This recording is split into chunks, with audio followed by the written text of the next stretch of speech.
We always did well because we were regarded, I think, by the administration as one of the blossoming departments on campus.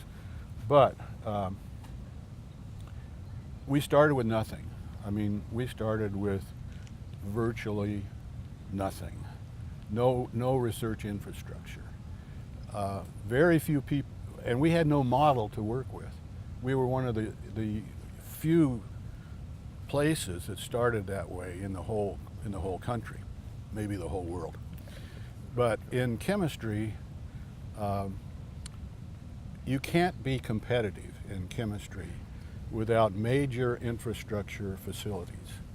You need state-of-the-art spectroscopy labs, you need NMR, you need X-ray crystallography, you need mass spectroscopy, you need computational things. We had none of that.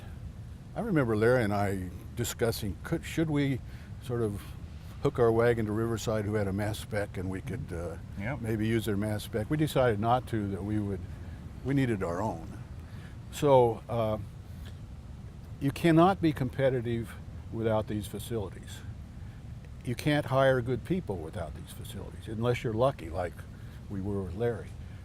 You can't recruit good students because good faculty don't come. They want to come and be competitive on a worldwide basis. So we struggled desperately in those early days, and fortunately the upper administration would back us, but it all initiated within the chemistry department.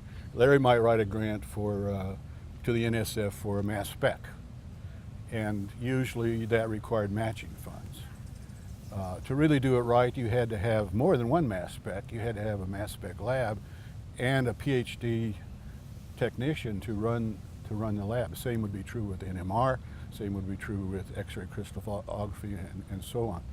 So I don't think the administration recognized the need for that, and if they did, they probably would have said, well, you do the initial probing, get a grant, and we'll help you. And they did that.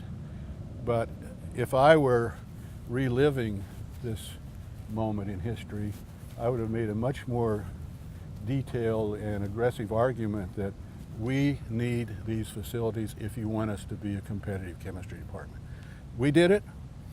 We did it to a large extent because of Larry. I mean, I'm not trying to glorify Larry, but Larry was a rising star, and he was in great demand to go off and give lectures, and he would evaluate, he would look at USC or Yale or someplace and recognize that they had really good facilities. He would come back and really push hard for us to be competitive. And over the years, may have taken maybe up to 1980 or 85 or something like that, to really get to that point where we could be competitive. And all of a sudden, when I look at the department, we sort of were on a gradual climb in terms of quality, and then all of a sudden we took a huge leap. And that huge leap, I think, corresponds almost exactly with the building of the research infrastructure of the department, because all of a sudden, it was almost like overnight, in a way, that we could now recruit the best faculty in the country.